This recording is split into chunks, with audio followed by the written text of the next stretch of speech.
Mary, Queen of Scots, 1542–87. 1. The Fairy Queen. Within the interlocking dramas of the Scottish Reformation and Elizabethan politics, the tragedy of Mary Stuart moved with all the fascination of beauty, passionate love, religious and political conflict, murder, revolution, and heroic death. Her ancestry almost assured a violent end. She was the daughter of the Stuart James V of Scotland and of Mary of Guise, Lorraine, and France. She was the granddaughter of Margaret Tudor, who was the daughter of Henry VII of England. She was therefore niece, loosely called cousin, of Bloody Mary and Elizabeth. By common consent, she was the legitimate heir to the English crown if Elizabeth should die without issue. And for those who, like all Catholics and at one time Henry VIII, considered Elizabeth a bastard and therefore ineligible to rule, Mary Stuart, and not Elizabeth Tudor, should have succeeded to the throne of England in 1558. To make tragedy certain, Mary, on becoming Queen of France, 1559, allowed her followers and her state papers to call her Queen of England.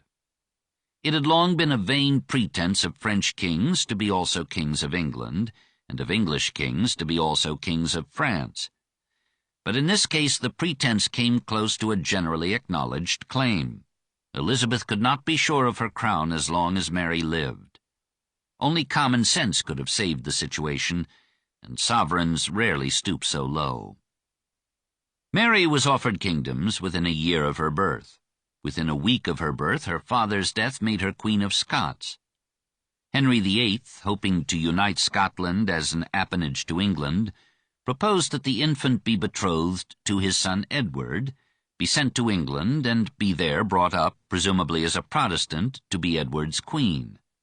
Her Catholic mother accepted instead the offer of Henry II of France, 1548, to give her in marriage to his son the Dauphin. To guard her against being kidnapped into England, Mary, aged 6, was hurried off to France. She remained there 13 years, was educated with the royal children, and became completely French in spirit, being already half French in blood.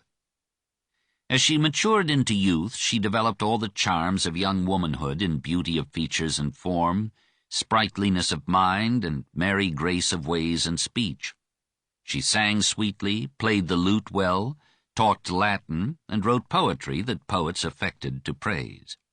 Courtiers throbbed to the snow of her pure face, Brantôme, the gold of her curled and plaited hair, Ronsard, the slender elegance of her hands, the fullness of her bust, and even the grave and sober L'Hôpital thought that such loveliness must be the vesture of a god. She became the most attractive and accomplished figure at the most polished court in Europe. When, aged 16, she married the Dauphin, April 24, 1558, and still more when, aged 17, she became, through his accession, Queen of France, all the hopes of a fanciful dream seemed to have come true. But Francis II died, December 5, 1560, after 2 years of rule. Mary, a widow at 18, thought of retiring to an estate at Touraine, for she loved France. But meanwhile Scotland had gone Protestant. It was in danger of being lost to France as an ally. The French government held it to be Mary's duty to go to Edinburgh and lead her native land back to the French alliance and the Catholic faith. Unwillingly, Mary reconciled herself to leaving the comforts and brilliance of the French civilization for life in a Scotland which she could barely remember, and which she pictured as a land of barbarism and cold. She wrote to the leading Scottish nobles, affirming her fidelity to Scotland. She did not tell them that in her marriage contract she had deeded Scotland to the kings of France if she died without issue. The nobles, Protestant as well as Catholic, were charmed. The Scottish Parliament invited her to come and possess her throne. She asked Elizabeth for a safe conduct through England. It was refused. On August 14, 1561, Mary sailed from Calais, bidding France a tearful farewell, and gazing at the receding coast till nothing remained but the sea. 5 days later she disembarked at Leith, the port of Edinburgh, and discovered Scotland. 2. Scotland. 1560 to 61. It was a nation of ancient roots and rooted ways. Bound by the rough highlands of the north to a feudal regime of almost independent nobles organizing and exploiting a half-primitive culture of hunting, herding, and tenant tillage. Favored in the south by lovely lowlands, fertile with rain, but darkened by long winters and crippling cold. A people struggling to create a moral and civilized order out of illiteracy, illegitimacy, corruption, lawlessness, and violence. Riddled with superstition, and sending witches to the stake, seeking in a tense religious faith some hope of a less arduous life. To offset the divisive power of the barons, the kings had supported the Catholic clergy, and had dowered these with wealth leading to venality, lethargy, and concubines. The nobles itched for the riches of the church. They debased the clergy by filling ecclesiastical offices with their worldly sons.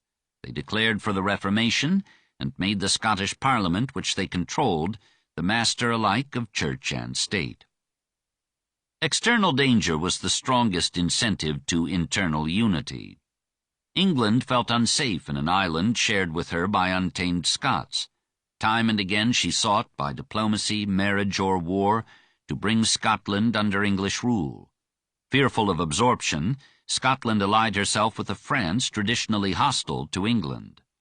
Cecil advised Elizabeth to support the Protestant nobles against their Catholic queen, so Scotland would be divided and would cease to be a peril to England or a support to France. Moreover, the Protestant leaders, if successful, might reject Mary, enthrone a Protestant noble, and make all Scotland Protestant. Privately, Cecil dreamed of uniting such a Scotland to England by persuading Elizabeth to marry such a king. When France sent a force into Scotland to suppress the Protestants, Elizabeth dispatched an army to protect them and drive out the French.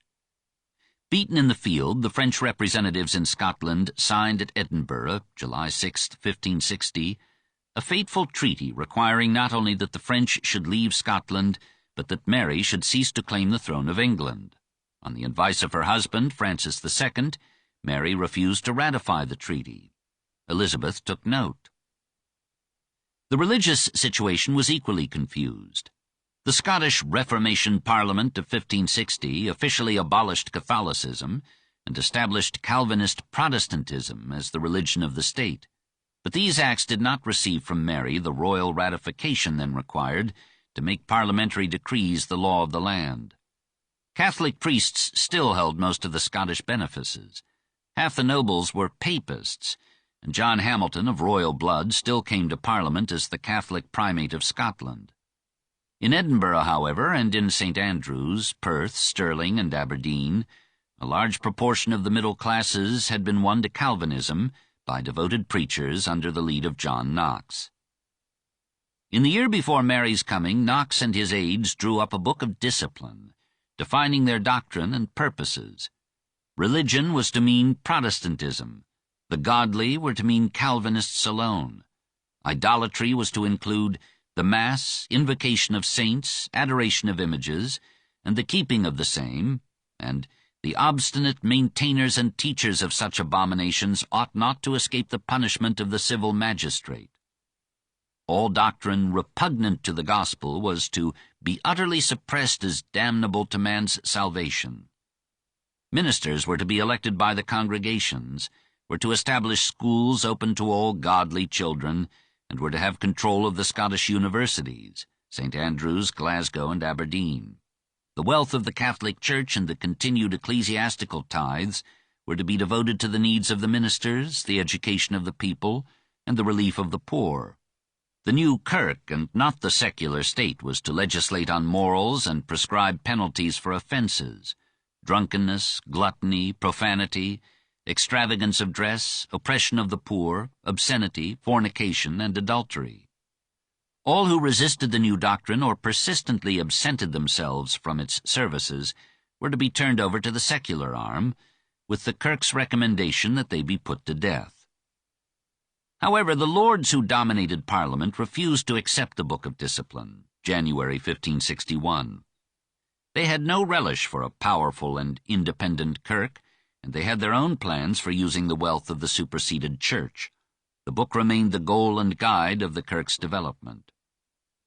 Defeated in his attempt to establish a theocracy, a government by priests claiming to speak for God, Knox labored with massive tenacity to organize the new ministry, to find funds for its support, and to spread it throughout Scotland in the face of a still functioning Catholic clergy. The dogmatic force of his preaching and the enthusiasm of his congregation made him a power in Edinburgh and in the state. The Catholic Queen would have to reckon with him before she could consolidate her rule. 3. Mary and Knox, 1561–65. She had arranged to arrive in Scotland a fortnight before she was expected, for she had feared some opposition to her landing. But word of her arrival at Leith spread through the capital, and soon the streets were crowded with people. They were surprised to find that their queen was a pretty and vivacious girl not yet 19 years old. Most of them cheered her as she rode gracefully on her palfrey to Holyrood Palace. And there the lords, Protestant and Catholic, welcomed her, proud that Scotland had so charming a ruler, who might some day, in person or through a son, bring England under a Scottish sovereign. The two portraits that have come down to us support her reputation as one of the most beautiful women of her time. We cannot tell how far the now nameless painters idealized her, but in both cases we see the finely molded features, the lovely hands, the luxuriant chestnut hair that entranced barons and biographers.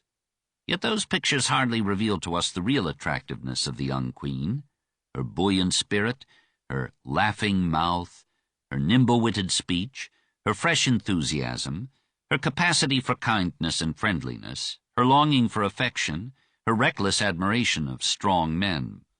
It was her tragedy that she wished to be a woman as well as a queen, to feel all the warmth of romance without abating the privileges of rule.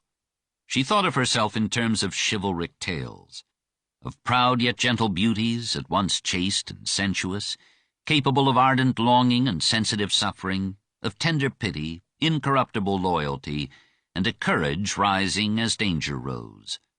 She was an expert horsewoman, leaped fences and ditches rashly, and could bear the hardship of campaigns without weariness or complaint. But she was neither physically nor mentally fit to be a queen. She was frail in all but nervous vigor. She was subject to fainting fits that looked like epilepsy, and some undiagnosed ailment often hampered her with pain. She had not the masculine intelligence of Elizabeth. She was often clever but rarely wise. Repeatedly she let passion ruin diplomacy. At times she showed remarkable self-control, patience, and tact, and then again she would let go with hot temper and sharp tongue. She was cursed with beauty, unblessed with brains, and her character was her fate. She tried hard to meet the manifold dangers of her situation, poised between grasping lords, hostile preachers, and a decadent Catholic clergy that did no honor to her trusting faith.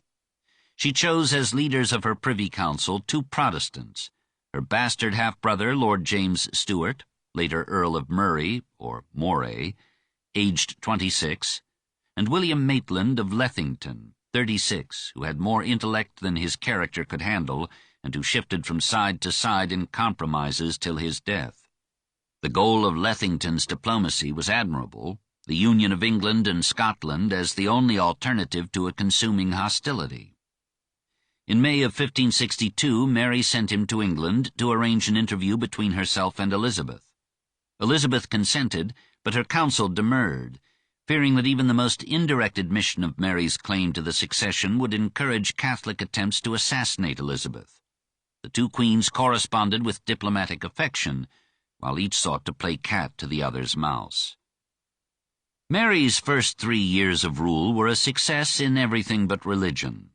Though she could never reconcile herself to the climate or the culture of Scotland, she sought, with dances, masks, and charm, to make Holyrood Palace a little Paris in a sub-Arctic zone, and most of the lords thawed under the sun of her gaiety. Knox growled that they were bewitched. She allowed Murray and Lethington to administer the kingdom, which they did reasonably well. For a time, even the religious problem seemed to be solved by her concessions. When papal agents urged her to restore Catholicism as the official religion of the land, she replied that this was at present impossible. Elizabeth would forcibly intervene. To appease the Scottish Protestants, she issued, August 26, 1561, a proclamation forbidding the Catholics to attempt changes in the established religion, but she asked to be allowed to practice her own worship privately and to have Mass said for her in the royal chapel. On Sunday, August 24th, Mass was there celebrated.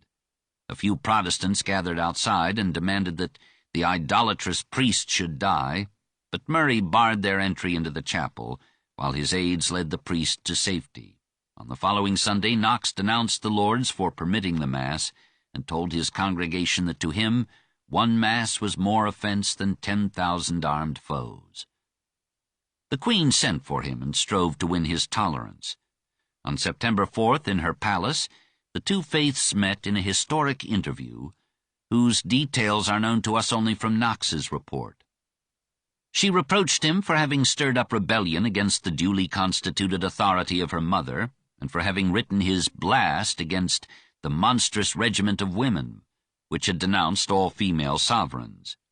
He answered that, if to rebuke idolatry be to raise subjects against their princes, then cannot I be excused?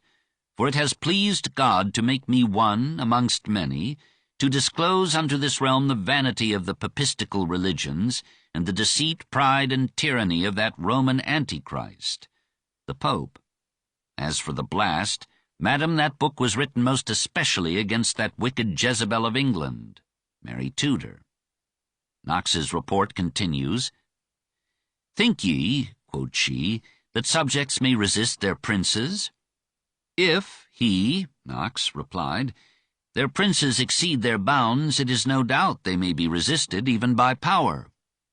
The Queen stood as it were amazed. At length she said, Well, then, I perceive that my subjects shall obey you and not me. God forbid, answered he, that ever I take upon me to command any to obey me, or yet to let subjects at liberty to do what pleaseth them.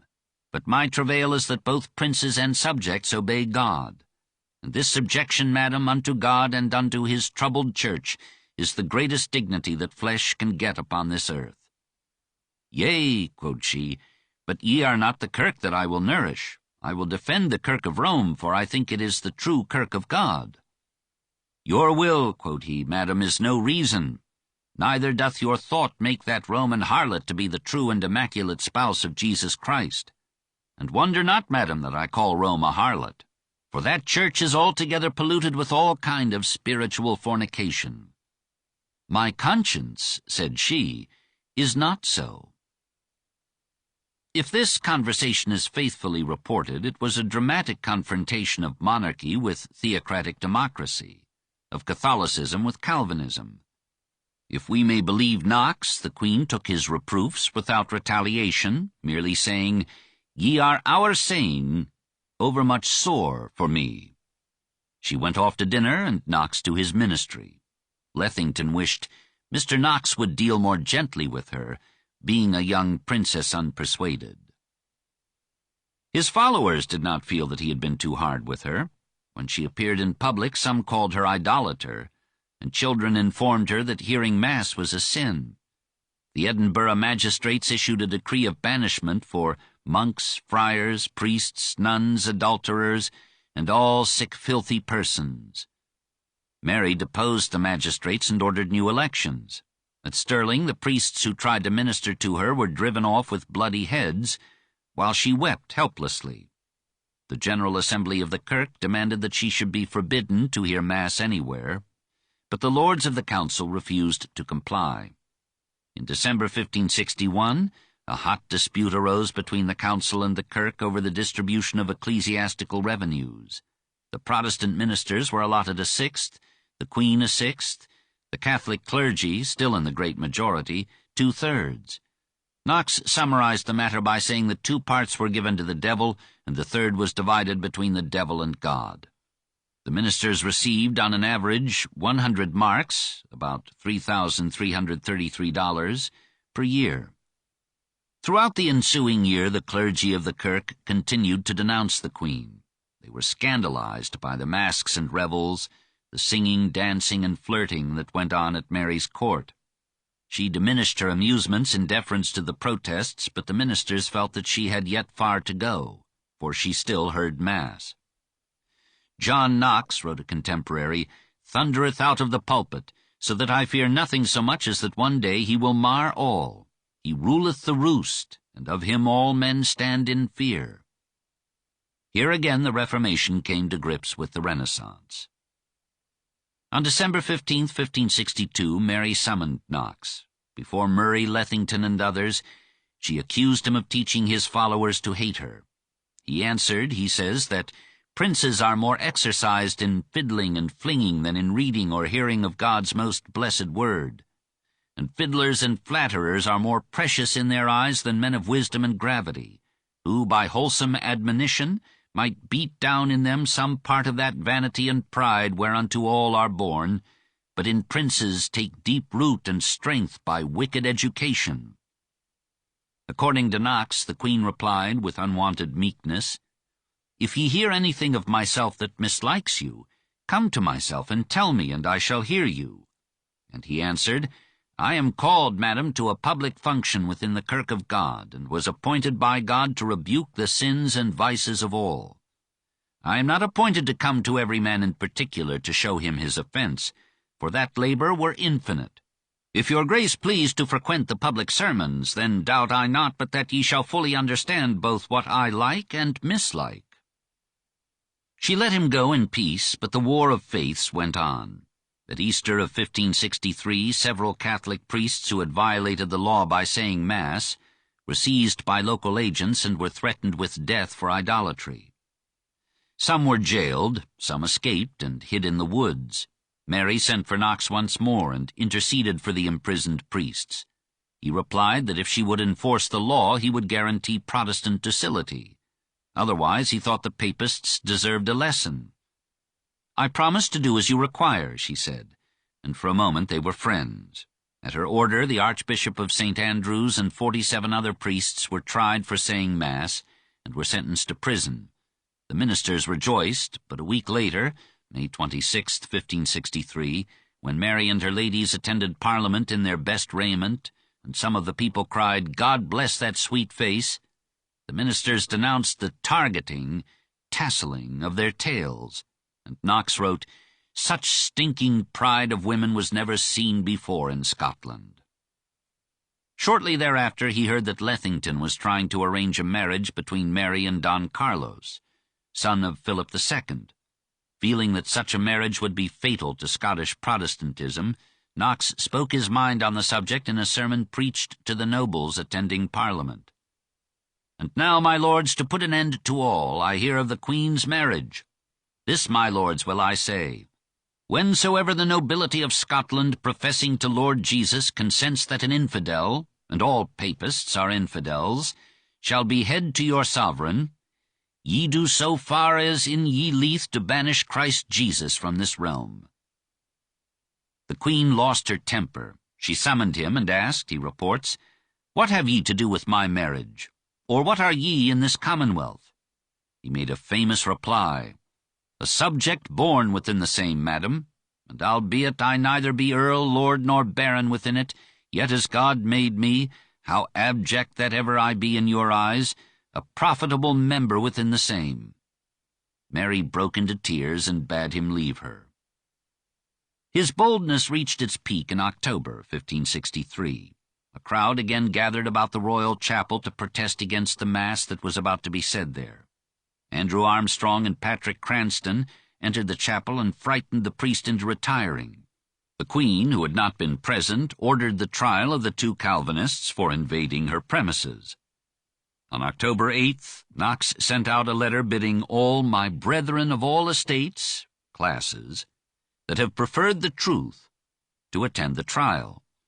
The Queen's Council judged this call to be treason, and cited Knox to stand trial before her.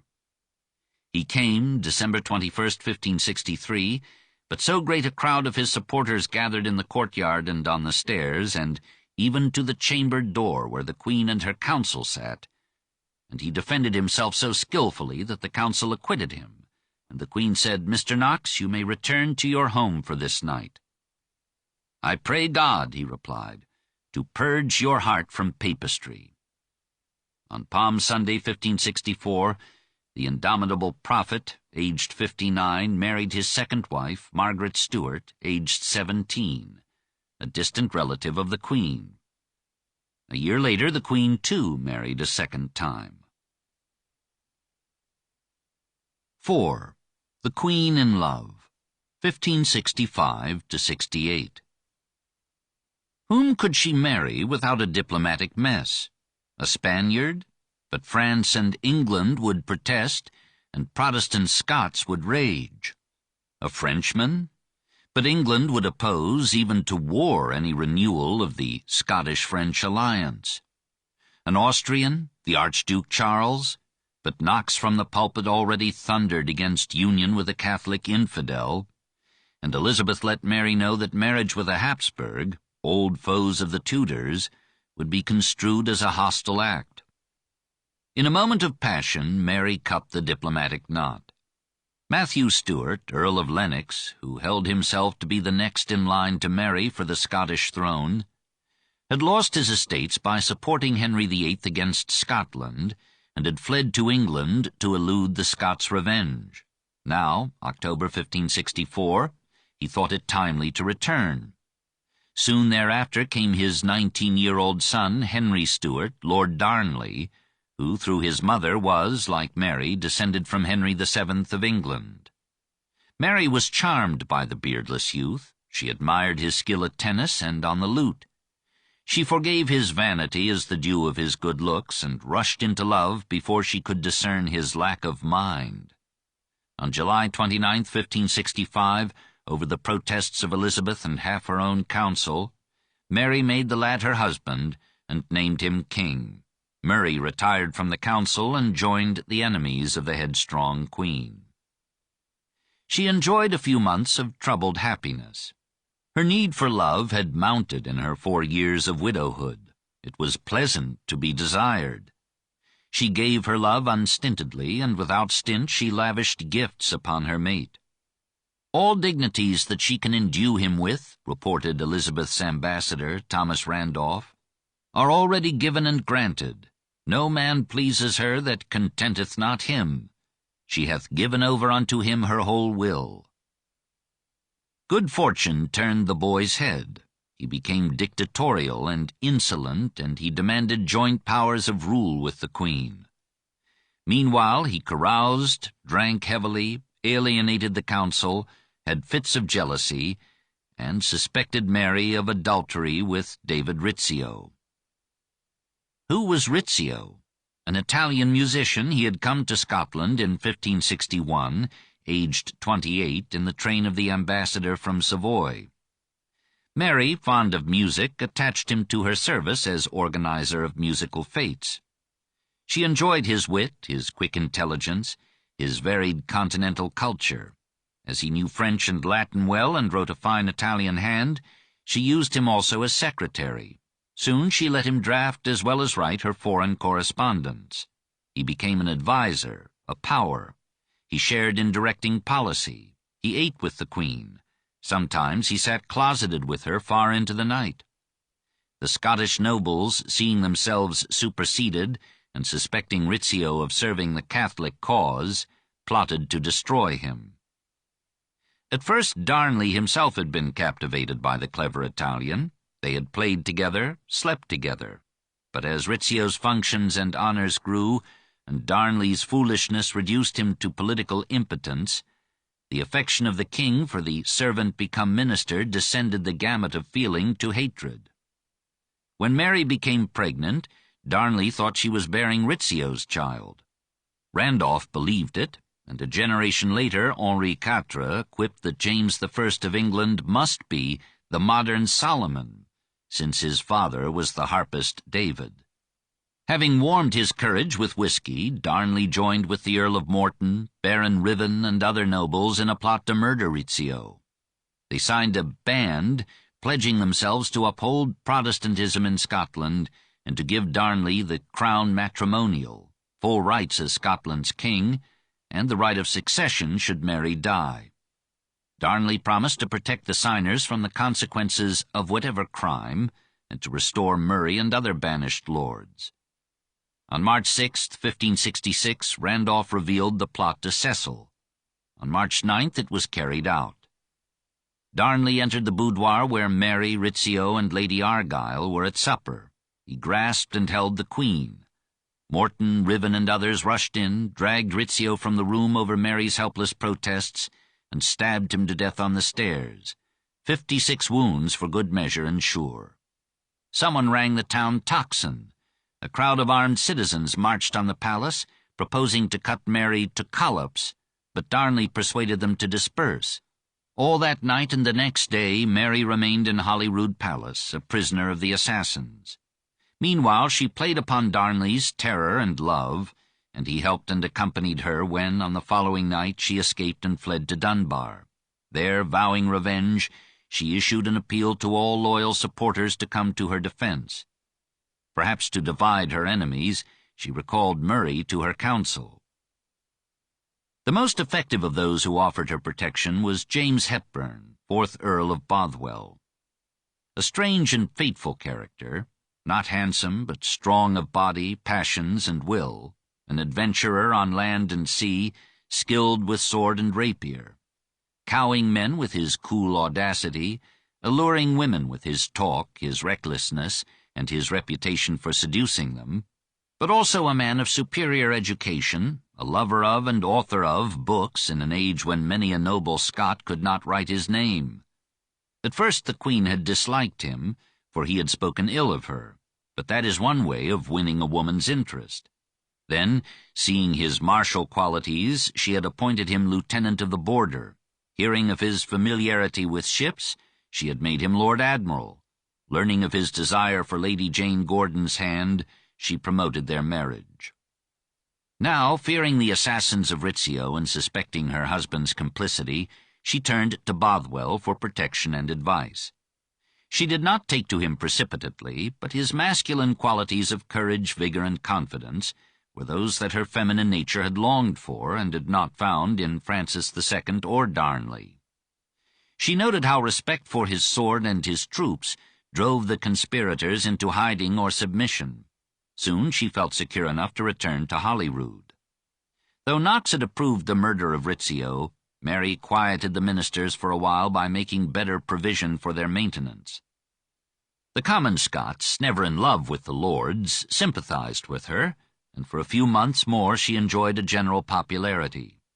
"I never saw the Queen so much beloved, esteemed, and honored," wrote the French ambassador, "or so great harmony among her subjects."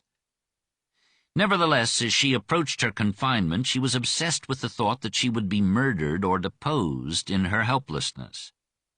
When she safely gave birth to a boy, June 19, 1566, all Scotland rejoiced, as if foreseeing that this lad would be king of both Scotland and England. Mary was in apogee. But she was miserable with Darnley. He resented her renewed trust in Murray and her rising admiration for Bothwell. There was talk that Bothwell would kidnap the royal infant and rule in its name. Darnley accused the nobles of killing Rizzio and claimed innocence. In revenge, they sent to the Queen proof of his participation. Argyle, Lethington, and Bothwell proposed to the Queen that she should divorce him. She objected that this might endanger the succession. Lethington replied that they would find some means of freeing her from Darnley without prejudice to her son. She did not approve. She offered rather to retire from Scotland to let Darnley rule, and she ended the interview with a caution. "I will that ye do nothing whereby any spot may be laid to my honour or conscience, and therefore I pray you let the matter be as it is, abiding till God of his goodness put remedy thereto." Several times now she talked of suicide. In or about October 1566, Argyle, Sir James Balfour, Bothwell, and perhaps Lethington signed a pact to get rid of Darnley. The Earl of Lennox got wind of the plot and warned his son. Darnley, who had been living apart from Mary, joined his father in Glasgow, December 1566. There he fell ill, apparently from smallpox, though rumors of poison rose. Meanwhile, Mary's developing intimacy with Bothwell put her under suspicion of adultery. Knox openly called her a whore. She seems to have approached Archbishop Hamilton about arranging a divorce of Bothwell from his wife. She offered to visit Darnley. He sent her an insulting reply. She went to him nevertheless, January 22, 1567, asserted her fidelity, and reawakened his love. She begged him to return to Edinburgh, where she promised she would nurse him back to health and happiness. Here the casket letters enter upon the scene, and the rest of the story hinges in part on their authenticity, which is still in dispute after 400 years. They were allegedly found in a silver casket which was presented by Mary to Bothwell and was taken from a servant of Bothwell on June 20, 1567, by agents of the nobles who were then seeking to dethrone the Queen. The casket was opened on the following day by Morton Lethington and other members of the Privy Council. As exhibited soon thereafter to the Scottish Parliament, and later to the English Commission that tried Mary in 1568, the contents were 8 letters and some fragmentary poems, all in French, undated and unaddressed, but allegedly from Mary to Bothwell. The Lords of the Council swore to the Scottish Parliament that the letters were genuine and had not been tampered with. Mary claimed that they had been forged. Her son apparently considered them authentic, for he destroyed them. Only copies remain. Continental rulers, shown copies, acted as if believing them genuine. Elizabeth at first questioned, then hesitantly accepted their authenticity. Our first impulse on reading them is to doubt that a woman meditating the murder of her husband would so carelessly and extensively express her intentions in letters entrusted to carriers who might be intercepted or corrupted. It appears improbable that letters so incriminating to Bothwell should have been preserved by him, and it is equally improbable that anyone in Scotland, even the clever Lethington, who is especially suspected, could have forged any substantial part of these letters in the single day between the capture of the casket and the display of the letters to the Council or the Parliament. The most incriminating letter, the second, is strangely long, taking up 10 pages in print. If it was forged, it is a most remarkable forgery, for its emotional content seems as true to Mary's nature as its writing is like her hand. It shows Mary as a pitying, hesitating, and ashamed accomplice in the murder of Darnley. The ailing, fearful, trusting king allowed himself to be carried across Scotland in a litter and placed in the old parsonage of Kirkafield on the outskirts of Edinburgh. Mary explained that she could not at once take him to Holyrood lest he infect their child. For 2 weeks he lay there. Mary visited him daily and nursed him so sedulously that his strength returned, and he wrote to his father, February 7, 1567, "My good health is the sooner come through the good treatment of the Queen, which I assure you hath all this while, and yet doth use herself like a natural and loving wife. I hope yet that God will lighten our hearts with joy that have so long been afflicted with trouble." Why she should have nursed him back through tedious weeks if she knew that he was to be killed is part of the mystery of Mary Stuart. On the evening of February 9th, she left him to attend the wedding of one of her maids at Holyrood.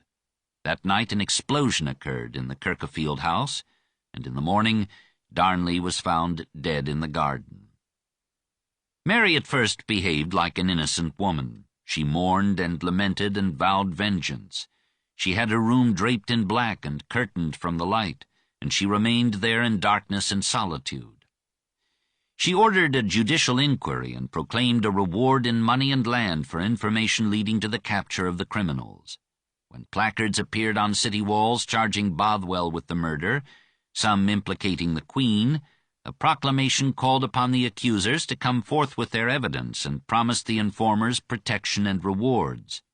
The author or authors of the placards refused to appear, but the Earl of Lennox urged the Queen to bring Bothwell to trial at once. Bothwell seconded their demand. On April 12th he stood trial. Lennox, either lacking proofs or fearing Bothwell's soldiers in the capital, remained in Glasgow. Bothwell was acquitted, and the Parliament officially declared him innocent. On April 19th he persuaded Argyle, Huntly, Morton, and a dozen other nobles to sign Ainsley's band, attesting their faith in his innocence, pledging themselves to defend him, and approving his marriage with Mary. She now favored Bothwell publicly and added to the many costly presents that she had already given him. On April 23rd, she visited her son at Stirling. She was fated never to see him again. On her way back to Edinburgh, she and Lethington were waylaid by Bothwell and his soldiers and were carried by force to Dunbar, April 24th. Lethington protested. Bothwell threatened to kill him. Mary saved him and he was released. Thereafter he joined the enemies of the Queen. At Dunbar, negotiations were resumed for Bothwell's divorce. On May 3rd, he and Mary returned to Edinburgh. She declared herself free from constraint.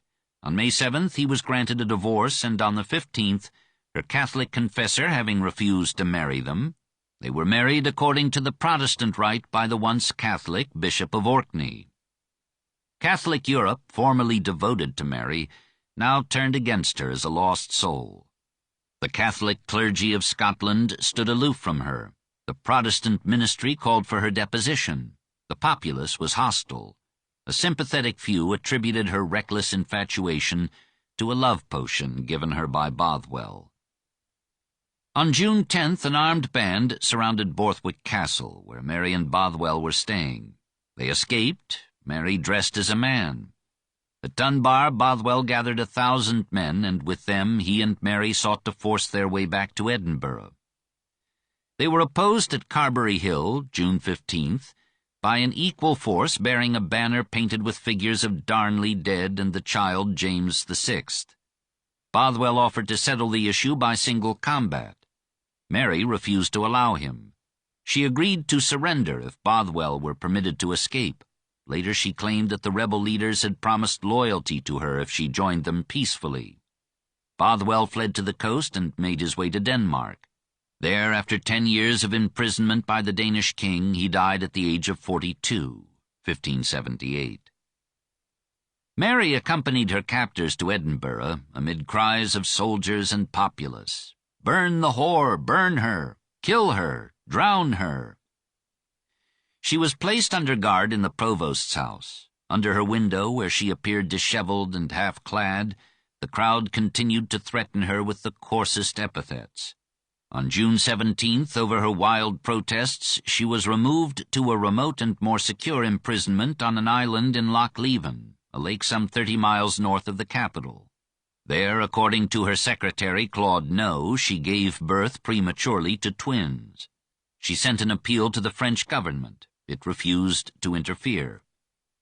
Elizabeth instructed her envoy to promise Mary protection and to threaten the nobles with dire punishment if they should harm the Queen. Knox called for Mary's execution and predicted that God would scourge Scotland with a great plague if Mary should be spared. On June 20th, the Lords secured the casket letters. She appealed to the Parliament for a hearing. It refused on the ground that the letters sufficiently disposed of her case. On July 27th, she signed her abdication, and Murray was made regent for her son. For almost 11 months, she remained a captive in Loch Leven Castle. Gradually, the rigor of her confinement was relaxed. She ate with the family of William Douglas, Lord of the Castle. His younger brother George fell in love with her and helped her to escape, March 25, 1568. She was captured, but on May 2nd she tried again and succeeded. Protected by young Douglas, she reached the mainland, where she was met by a party of Catholics. They rode through the night to the Firth of Forth, crossed it, and found refuge in the home of the Hamiltons. In 5 days, 6,000 men gathered there, sworn to set her again on the throne. But Murray called the Protestants of Scotland to arms. At Langside, near Glasgow, the two forces met, May 13th. Mary's ill-disciplined army was overwhelmed.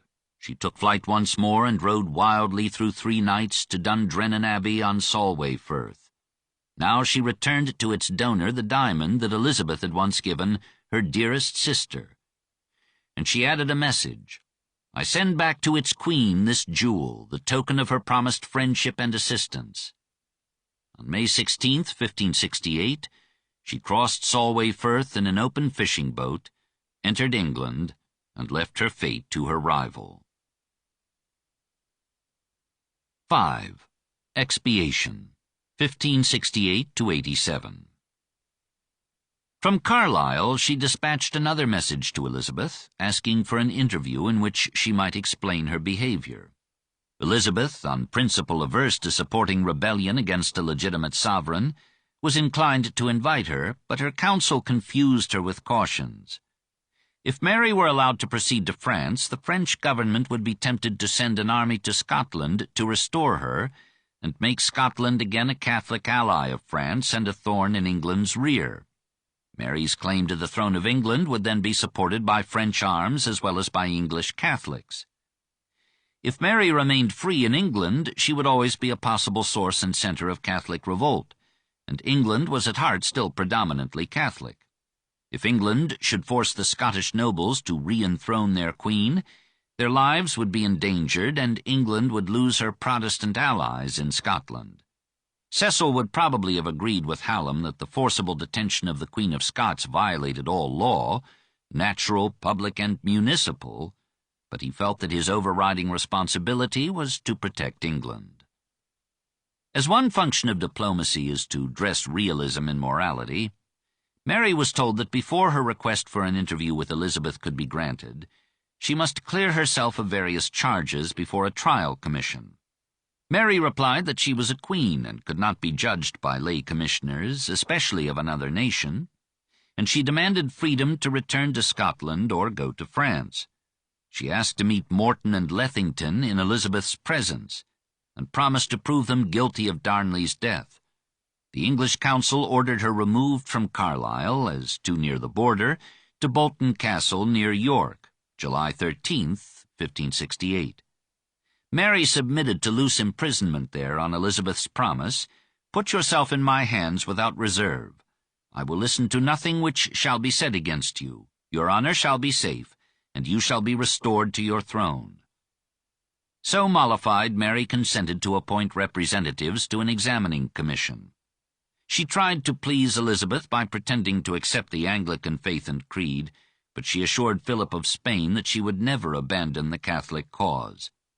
From that time onward, Mary and Elizabeth ran an equal race in duplicity, the one excusing herself as a betrayed and royal prisoner, the other as an endangered queen.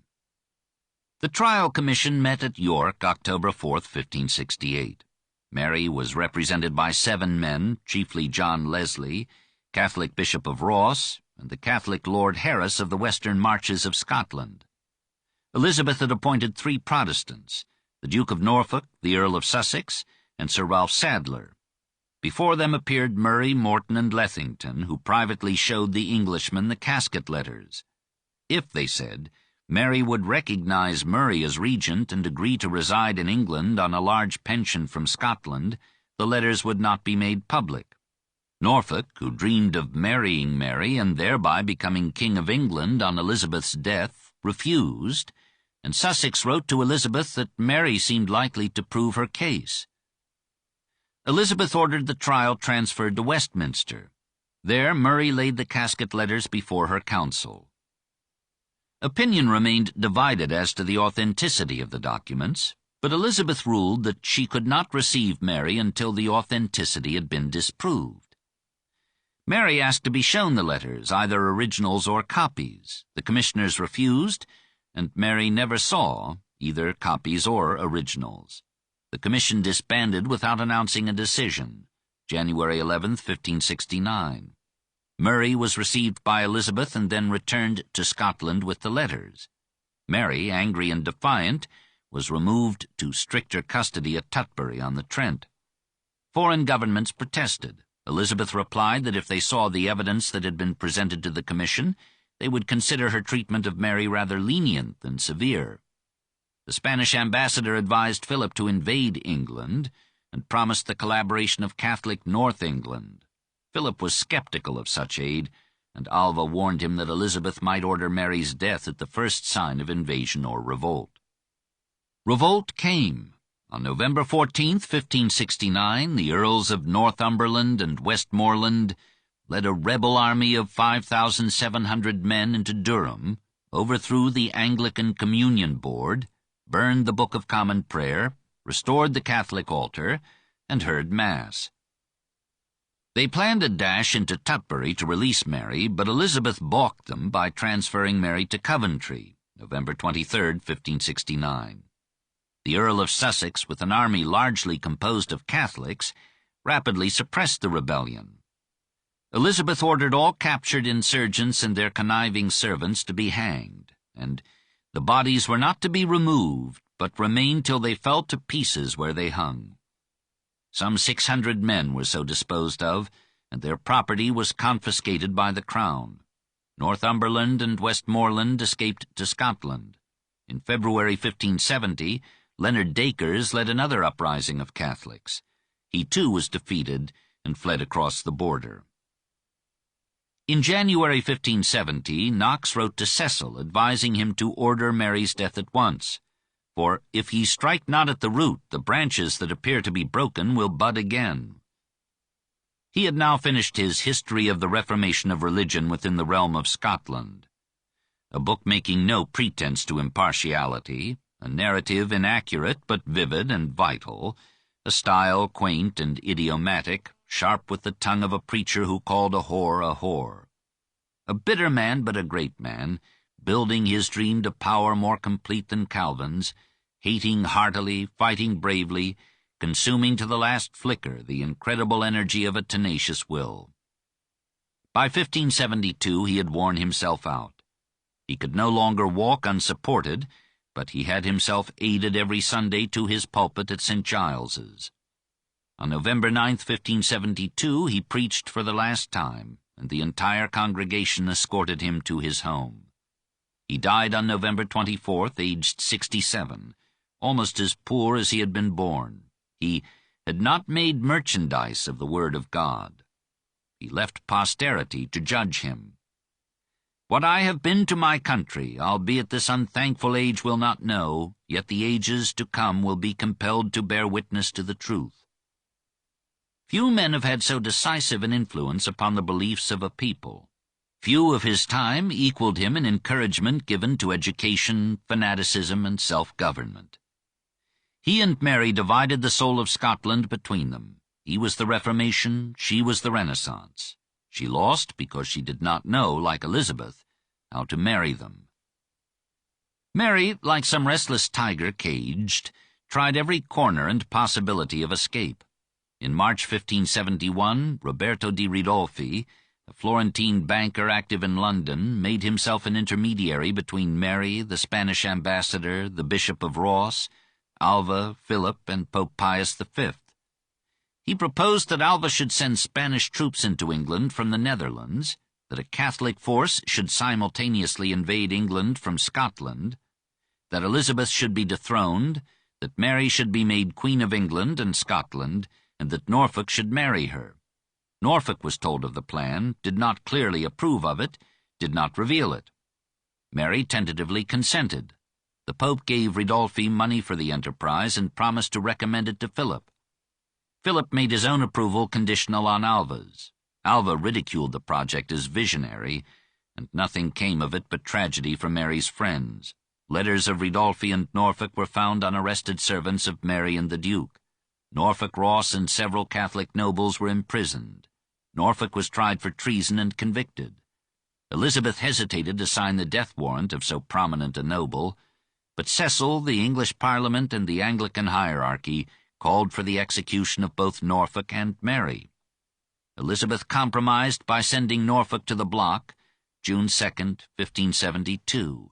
When news reached England of the massacre of St. Bartholomew, August 22nd, there were revived cries for the death of Mary, but Elizabeth still refused. Only by remembering that Mary's captivity lasted almost 19 years can we understand her desperation and her sense of bitter wrong. Her place of imprisonment was repeatedly changed, lest the sympathy felt for her in the neighborhood and among her custodians should beget or abet new plots. The conditions of her confinement were humane. She was permitted to receive her French pension of £1,200 a year. The English government gave her a substantial sum for food, medical treatment, servants, and entertainment. She was allowed to attend Mass and other Catholic services. She tried to pass the long hours with embroidery, reading, gardening, and play with her pet spaniels. As her hope of freedom faded, she lost interest in caring for herself.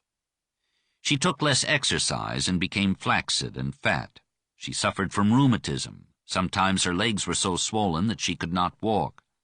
By 1577, when she was only 35, her hair had turned white, and thereafter she covered it with a wig. In June 1583 she offered, if released, to withdraw all claim to the English crown, never more to communicate with conspirators, to live anywhere in England according to Elizabeth's choice, never to go more than 10 miles from that residence, and to submit to surveillance by neighboring gentlemen. Elizabeth was advised not to trust her. Mary resumed her schemes for escape. By a variety of desperate devices, she managed to correspond secretly with the French and Spanish ambassadors and governments, with her adherents in Scotland, and with representatives of the Pope. Letters were smuggled in and out, in the washing, in books, in sticks, in wigs, in the lining of shoes. But the spies of Cecil and Walsingham uncovered every plot in time. Even among the students and priests at the Jesuit college in Reims, Walsingham had an agent who kept him informed. The romantic aura of the captive queen touched the sympathy of many young Englishmen and aroused the ardor of Catholic youths. In 1583, Francis Throckmorton, Catholic nephew of Elizabeth's late ambassador to France, organized another plot to release her. He was soon detected. Tortured into confession, he moaned, "I have disclosed the secrets of her who was the dearest to me in all the world." He died under the executioner's axe at the age of 30. A year later, William Parry, a spy in Cecil's service, induced a papal nuncio in Paris to forward to Gregory XIII a request for a plenary indulgence on the ground that he was entering upon a dangerous attempt to free Mary Stuart and bring England back to the Catholic Church. The papal Secretary of State replied, January 30th, 1584, that the Pope had seen Parry's petition, rejoiced at his resolve, was sending him the desired indulgence, and would reward his efforts. Parry took this reply to Cecil. Another English spy, Edmund Neville, accused Parry of urging him to assassinate Elizabeth. Parry was arrested, confessed, was hanged, and, still alive, was cut down and dismembered. Angered by a long succession of conspiracies, and frightened by the assassination of William of Orange, Elizabeth's council drew up, October 1584, a bond of association, pledging the signers never to accept as successor to their queen any person in whose behalf Elizabeth's life had been attempted, and to prosecute to the death any person involved in such an enterprise. The bond was signed by the council, by most members of Parliament, and by prominent men throughout England. A year later, Parliament gave it the sanction of law. It did not deter further plots. In 1586, John Ballard, a Roman Catholic priest, induced Anthony Babington, a rich young Catholic, to organize a conspiracy for the assassination of Elizabeth, the invasion of England by armies from Spain, France, and the Low Countries, and the enthronement of Mary.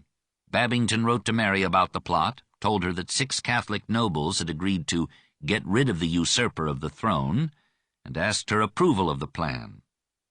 In a letter of July 17, 1586, Mary accepted Babington's proposals, gave no explicit consent to the assassination of Elizabeth, but promised rewards for the success of the undertaking. The messenger to whom her secretary entrusted this reply was a secret agent of Walsingham. He had the letter copied and sent the copy to Walsingham and the letter itself to Babington. On August 14th, Babington and Ballard were arrested. Soon 300 prominent Catholics were jailed. The 2 leaders confessed, and Mary's secretary was induced to acknowledge the authenticity of Mary's letter. 13 of the conspirators were executed. Bonfires were lighted throughout London, bells rang, and children sang psalms in thanksgiving for the preservation of Elizabeth's life. All Protestant England cried out for Mary's death. Mary's rooms were searched and all her papers were seized. On October 6th, she was transferred to Fotheringay Castle. There she was tried by a commission of 43 nobles. She was not allowed a defender, but she defended herself resolutely. She admitted complicity in the Babington plot, but denied having sanctioned assassination. She protested that as a person unjustly and illegally imprisoned for 19 years, she had a right to free herself by whatever means. She was unanimously condemned, and Parliament asked Elizabeth to order her death. Henry III of France made a polite plea for mercy, but Elizabeth thought that such a plea came with poor grace from a government that had massacred thousands of Protestants without trial. Most of Scotland now defended its queen, but her son made only a half-hearted intercession, for he suspected that because of his Protestantism she had disowned him in her will. His agent in London suggested to Walsingham that James VI, though anxious that his mother should not be beheaded, might be reconciled to much if the English Parliament would confirm his title to succeed Elizabeth, and if Elizabeth would increase the pension she had been sending him. The very canny Scot dallied so greedily that the citizens of Edinburgh hooted him in the streets. Nothing remained between Mary and death but Elizabeth's hesitation. The harassed queen allowed almost 3 months to drag by before she made up her mind, and then she did not. She was capable of generosity and mercy, but she was tired of living every day in fear of assassination by the adherents of a woman who had claimed her throne. She considered the danger of invasion from France, Spain, and Scotland in protest against the execution of a queen, and she calculated the possibility that she herself might suffer a natural or violent death in time to let Mary and Catholicism inherit England. Cecil urged her to sign the death warrant and promised to take full responsibility for the results. She thought to avoid decision by intimating that Sir Amias Paulet, Mary's keeper, could clear up the confusion by ordering Mary's execution on a merely verbal understanding that the Queen or her council desired it. But Paulet refused to act without a written order from Elizabeth. Finally she signed the warrant. Her secretary, William Davison, delivered it to the council, which at once dispatched it to Paulet before Elizabeth could change her mind. Mary, who during this long delay had begun to hope, met the news at first with unbelief, then with courage. She wrote a touching letter to Elizabeth asking her to permit my poor desolated servants to carry away my corpse, to bury it in holy ground with the other queens of France. On the morning of her execution, we are told, she wrote a little Latin poem having all the grace and fervor of a medieval hymn. O Domine Deus, speravi in te. O cari mi Iesu, nunc libera me.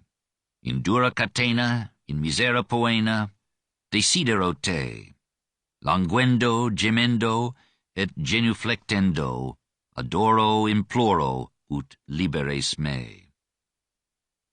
She asked to be allowed to confess to her Catholic chaplain. She was refused. Her jailers offered her an Anglican dean instead. She rejected him. She robed herself royally to meet death, arranged her false hair carefully, and covered her face with a white veil. A golden crucifix hung from her neck, an ivory crucifix was in her hand. She inquired why her attendant women were forbidden to be present at her execution. She was told that they might make a disturbance. She promised that they would not, and she was allowed to take 2 of them and 4 men. Some 300 English gentlemen were admitted to the scene in the great hall of Fotheringay Castle, February 8, 1587. 2 masked executioners asked and received her forgiveness. When her women began to cry, she checked them, saying, "I promised for you." She knelt and prayed, then laid her head upon the block. The wig fell from her severed head and disclosed her white hair. She was 44 years old. Pardon is the word for all. Pardon for Mary, who labored bravely to be a just as well as a joyful queen. We cannot believe that she who tended her husband so long and brought him back to health had consented to his murder. We can forgive the young woman who gave up everything for a love, however foolish. We must pity the desolate woman who came to England for refuge and found instead 19 years of imprisonment, and we can understand her wild attempts to regain her liberty. But we can also forgive the great queen, whose counselors insisted on Mary's confinement as vital to England's security. who saw her life and policy continually threatened by plots to free and enthrone her rival, and who prolonged that cruel captivity only because she could not bring herself to end it with a warrant for Mary's execution. They were both noble women, one noble and hastily emotional, the other noble and hesitantly wise. Fitly, they lie near each other in Westminster Abbey, reconciled in death and peace.